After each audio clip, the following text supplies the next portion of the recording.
Makanya teman-teman curhat sama Allah SWT. Analogi dan contoh kasusnya mungkin masalah cinta dengan pasangan ya. Tapi moral of the story-nya itu bisa kita pakai dalam apa aja. Karena kita punya masalah bukan cuma dengan pasangan, bukan cuma dengan teman, tapi kita punya masalah dalam pekerjaan, dalam apa aja. Pokoknya mau curhat ke langit. Karena Allah selalu menunggu kita curhat. Yang di seluruh bumi juga makhluk-makhluk Allah selain jin dan manusia setiap hari berdoa kepada Allah. Masa kita nggak mau berdoa?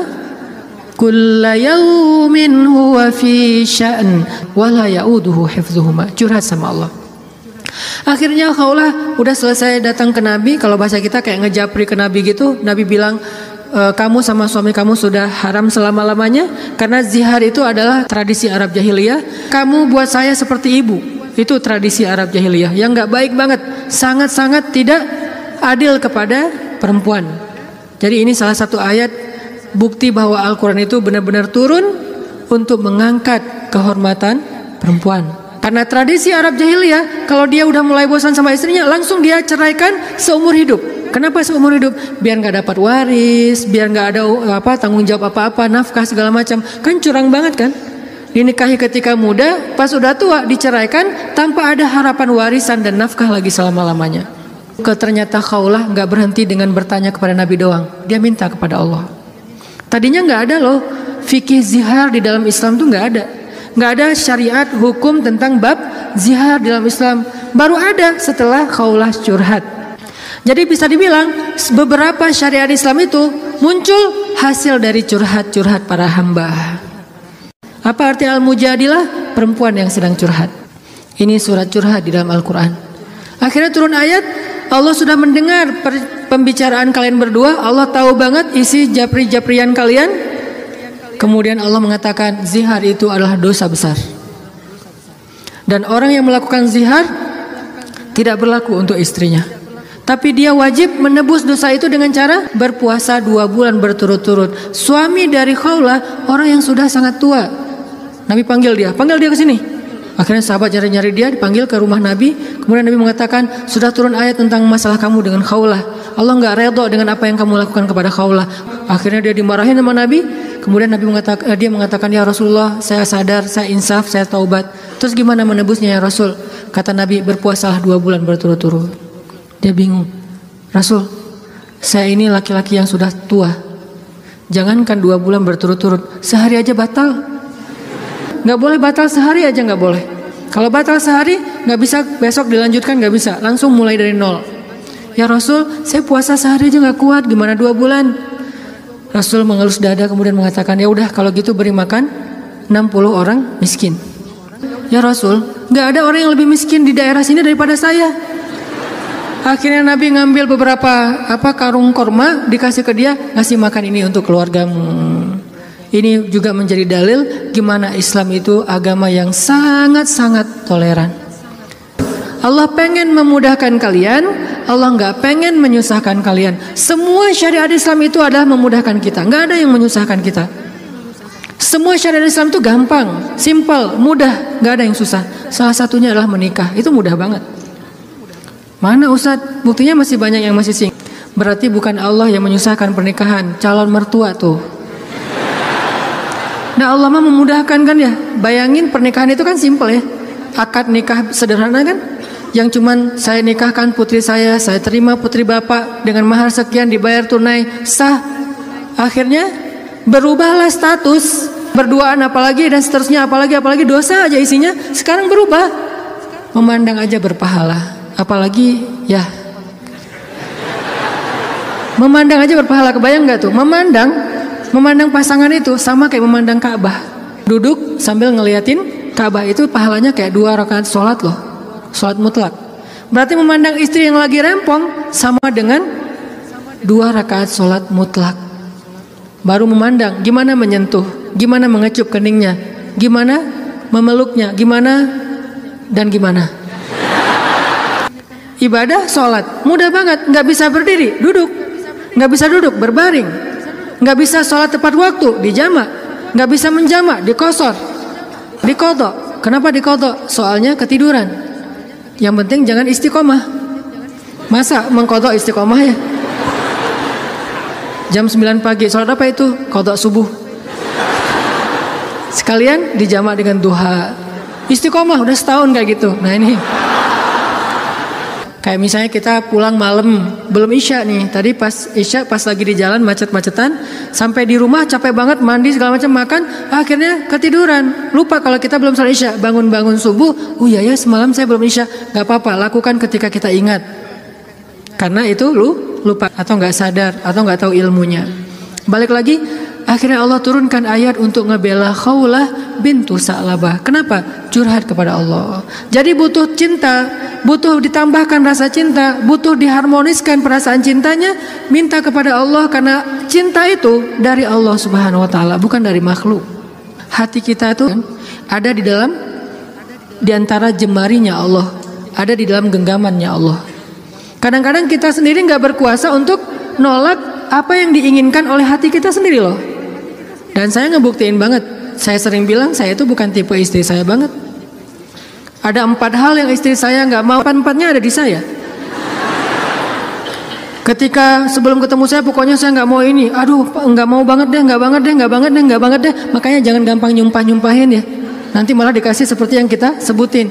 4 hal yang saya nggak pengen banget ada suami saya yang 4 ini. Ternyata pada diri saya ada 4-4-nya. Ya Allah, tundukkanlah hatinya untukku, ditundukkan. Kok saya nggak bisa nolak kamu? Ya, kuat-kuatan doa kan? Dia berdoa, ya Allah, please jangan orang itu. Ya Allah, please yang dia. Kuat-kuatan doa. Ya Allah, jangan orang itu, please jangan orang itu. Ya Allah, please dia aja, jangan yang lain. Ustadz dilawan. Doa. Jadi minta sama Allah itu gampang banget loh. Hidup kita tuh cuma masalahnya cuma gini doang. Buat saya hidup saya itu modalnya bukan duit, bukan teman, walaupun itu semuanya penting dan berharga, tapi modal paling penting dalam hidup saya itu ini. Makanya saya nggak mau sama sekali menggadaikan doa dengan makanan yang syubhat dan haram, nggak mau saya. Misalnya jalan ke luar negeri kayak kemarin New Zealand, Jepang yang muslimnya minoritas kan susah nyari makanan halal tuh. Mending lapar daripada saya akhirnya mencari-cari alasan, ini kan darurat kan udah nggak ada pilihan segala macam. Ini kan makannya ikan, tapi kan satu minyak dengan makanan yang nggak halal. KFC kalau di luar negeri itu halal. Mungkin kalau di Singapura McD KFC-nya udah ada label halal, tapi kalau di beberapa negara yang lain nggak ada label halal. Walaupun ayam kan bukan babi Ustaz, bukan pork, tapi kan dia nggak disembelih dengan nama Allah. Saya nggak mau. Pengen ngerasain gimana ya rasanya ayam goreng di mana gitu, ayam kriuk di mana, beda dengan di Indonesia. Tapi kan itu bahayanya bukan masalah hal haram, menggadaikan doa kita. Begitu kita makan, kenyangnya cuma sebentar, nanti juga udah lapar lagi, tapi doa kita ditolak 40 hari 40 malam. Gimana kalau pas lagi di luar negeri, terus kita ada masalah di imigrasi pas di bandara, kita berdoa gimana cara Allah akan mengabulkan? Kenapa? Modal kita dalam hidup tuh doa banget tuh. Saya ngerasa banget banyak keajaiban dalam hidup gara-gara berdoa. Bukan berarti saya udah soleh ya, bukan. Allah yang maha baik. Minta, ya Allah saya lagi butuh ini. Jadi duit kita teman-teman ada di sisi Allah. Jadi gak usah khawatir, tinggal minta. Teman-teman khawatir gak nyimpan duit di bank? Gak khawatir kan? Uang ada di bank 1M. Tenang kan? Kenapa kok tenang nitip uang 1M kepada manusia, tapi gak tenang menitipkan harta itu kepada Allah? Ini gak fair nih imannya nih. Kalau Allah lebih dahsyat daripada kartu dan buku rekening apa? Allah tidak pernah ingkar janji. La yukhliful mi'ad. Allah lah yang memberi kalian rezeki. Allah lah yang menjamin untuk kalian hidup. Sehingga buat saya pribadi, saya tuh orang kaya. Uangnya di mana Ustaz? Di Allah. Saya tuh orang kaya, punya banyak aset. Mana asetnya? Allah yang tahu. Saya nggak tahu, tapi Allah tahu. Kan gitu kan, sederhana sebetulnya, gampang banget. Duit ada di Allah. Sama kayak orang bilang, saya banyak duit, alhamdulillah sekarang ada beberapa ratus juta. Di mana? Di bank. Aman? Enggak. Walaupun kita merasa nyaman, tapi enggak aman. Kalau di Allah, kita enggak merasa nyaman, padahal itu yang paling aman. Tapi kan enggak ada wujudnya Ustaz. Emang di bank ada wujudnya? Tapi kan enggak ada bukti apa-apa segala macam. Apakah Allah pernah ingkar janji? Enggak pernah. Tapi nariknya gimana Ustaz? Kalau ke bank kita tinggal datang ke tellernya, kita minta. Kalau ke Allah lebih gampang, nggak perlu macet-macetan ke teller, nggak perlu ngambil nomor antri, tinggal gini doang, lebih mudah. Nggak ada tapi untuk Allah. Tapi itu hanya berlaku buat kita. Sebaik apapun kita ada tapinya. tapi kan dia juga manusia. Minimal. Kalau enggak, tapi kan dia enggak jujur, tapi kan dia jahat, tapi kan dia curang. Kalau dia orang baik, tapi kan dia manusia. Tetap ada kurangnya kan? Kalau Allah enggak ada tapinya. Allah enggak akan memberikan harta karena kekurangan. Allah Maha Kaya. Allah terlalu sibuk. Allah Maha Kuasa. Allah enggak dengar. Allah Maha mendengar. Allah misalnya enggak melihat. Allah Maha menyaksikan. Apa sih yang kita persoalkan dari Allah? Tinggal gini doang. Tapi saya udah sering gini nggak didengar sama Allah. Berarti kita nggak punya kontrak. Kontrak itu udah kita batalin dengan makanan yang haram. Kontrak itu udah kita batalin dengan memutuskan silaturahim. Kontrak itu udah kita batalin dengan berburuk sangka kepada Allah. Itu kan yang membatalkan kontrak. Begitu kita berburuk sangka kepada Allah, apa sih maunya Allah nih? Ya Allah, please tolong saya dong. Tapi ngomongnya apa sih maunya? Allah, batal kontraknya. Harusnya kita mengatakan, ya Allah, bantu saya ya Allah. Saya yakin tidak ada sesuatu yang sia-sia dari takdirmu. Kita berbaik sangka kepada Allah, maka Allah pasti akan menunaikan janji. Wa aufu bi ahdi, ufi bi ahdikum. Tunaikan janji kalian kepada aku tunaikan janji aku kepada kalian. Modal itu doa banget, teman-teman. Doa banget. Cinta, mau dapat sahabat, mau dapat pasangan, mau dapat kasih sayang orang tua, mau dapat doa dari orang-orang soleh, mau dapat rezeki yang berkah, mau dapat terutama cinta dari Allah. Caranya adalah menengadahlah ke langit, bukan ke bumi. Sujudlah di bumi, lalu memintalah ke langit. Maka Allah Subhanahu Wa Taala akan melimpahi kita dengan rasa. Tinggal kita yakin aja sama Allah. Masalah yakin inilah yang membuat kita kadang-kadang jadi harus menunggu. Menunggu keajaiban dari Allah tergantung tingkat keraguan. Makin besar ragu kita, makin lama kita menunggu datangnya pertolongan Allah. Makin kuat keyakinan kita, makin cepat datangnya pertolongan Allah. Orangnya soleh banget, imannya pasti kuat tuh. Tapi dia belum ditolong aja sama Allah. Nah, berarti kita belum paham cara Allah menolong kita. Allah nolong kita itu dengan dua cara, teman-teman. Pertama, pertolongan UGD. Apa yang dilakukan Allah? Allah akan menolong hati kita terlebih dahulu. Bukan masalah kita diangkat, hatinya yang dikuatkan. Itu pertolongan Allah. Tapi diuji oleh Allah dengan sakit, dengan kemiskinan. Kok Allah nggak mendengar doa dia? Nggak, Allah mendengar doa dia. Terus apa bukti pertolongan Allah? Allah nggak langsung ngasih dia duit, sembuh dan segala macam, bukan. Allah kuatkan hatinya sehingga kita nggak habis pikir, kok dia bisa bertahan ya dengan kondisi kayak gitu? Kok dia tetap bisa bahagia ya dengan keluarganya dalam kondisi kayak gitu? Ibu di rumah teduh sahabat ini tuh. Ibu ini pasien kanker apa gitu, beliau udah parah banget dan dirawat sendiri di rumah sakit, nggak ada yang jagain. Kenapa? Karena suaminya lumpuh. Kebayang nggak tuh ujian rumah tangga? Anaknya masih kecil-kecil, salah satu anaknya tuh SMA ngurus ayahnya, sementara suaminya lumpuh udah nggak bisa ngapa-ngapain. Maaf, buang air kecil air besar di tempat tidur, semuanya di tempat tidur, nggak berdaya. Istrinya kanker stadium lanjut, dirawat di rumah sakit Hasan Sadikin, tapi nggak dapat kamar sehingga harus bolak-balik. Kalau bolak-balik ke rumah jauh, akhirnya tinggal di rumah teduh. Cuman yang pertanyaan istri saya agak heran, udah berapa lama suaminya lumpuh? Udah 3 tahun. Istri saya ngelihat anaknya baru 1 tahun. Loh, anaknya baru 1 tahun ya? Iya. Suami udah lumpuh 3 tahun. Terus gimana caranya? Maksudnya masih bisa dikasih keturunan? Yang penting jangan dibayangin aja. Nggak boleh ngebayangin. Kita hanya ngebahas hikmah. Bukan kok bisa ya? Masya Allah, luar biasa ya. Allah masih tetap ngasih kebahagiaan kepada mereka. Anak bayi sebagai hiburan buat mereka. Kalau suaminya lagi kangen anaknya dibawa ke rumah. Kalau istrinya lagi kangen dibawa ke rumah sakit. Ganti-gantian, penyejuk hati mereka. Allah pengen menguatkan hati mereka dengan sakitnya lewat seorang bayi. Itu cara Allah menolong kita, teman-teman, sebelum diangkat masalah kita. Sehingga jangan salah paham, kalau ada orang soleh miskin, kalau ada orang soleh sakit, kalau ada orang soleh kena musibah terus. Mungkin Allah tidak langsung menyelesaikan masalah dia, tetapi Allah lebih suka untuk menjaga hati dia, karena dengan cara kayak gitu Allah akan terus dekat dengan dia. Kadang kalau kita diselesaikan masalahnya oleh Allah, tiba-tiba jadi jauh kan? Ya Allah, tolong saya, tahajud 1 juz 1 malam. Luar biasa tuh kalau lagi ada masalah. Satu masalah selesai, nggak usah tahajud, sholat aja dijamak lagi tuh tadi. Maghrib dijamak dengan isya, zuhur dijamak dengan asar, subuh dijamak dengan duha. Jadi sehari menjamak 3 kali sholat. Kenapa? Udah nggak ngerasa butuh sama Allah. Allah tahu itu. Makanya nih kayaknya hambaku nih kalau aku tolong nanti jauh lagi, sementara aku kangen. Kan tetap happy, tetap bahagia. Yang nggak bahagia itu orang yang lihat. Yang justru nggak tega itu yang ngelihat, yang ngerasain biasa-biasa aja. Saya kadang-kadang nggak habis pikir dengan beberapa orang teman saya, soleh banget, hidupnya tuh susah banget. Kerjaannya nggak jelas, penghasilannya nggak seberapa, anaknya banyak dan sering nunggak gitu di sekolah teh. Tapi saya lihat keluarganya, anak-anaknya senyum-senyum semuanya, pada hafal Al-Quran, suami istri akur segala macam. Kok mereka bisa bahagia dengan modal hidup yang cuma segitu, sementara ada keluarga lain yang modal hidupnya berlimpah tapi nggak bahagia. Karena yang ini ditolong hatinya, yang itu tidak ditolong hatinya. Minta aja sama Allah, apapun masalah kita. Apalagi cuma masalah perasaan hati, Allah bolak-balikan hati sesuka Allah. Gampang banget buat Allah.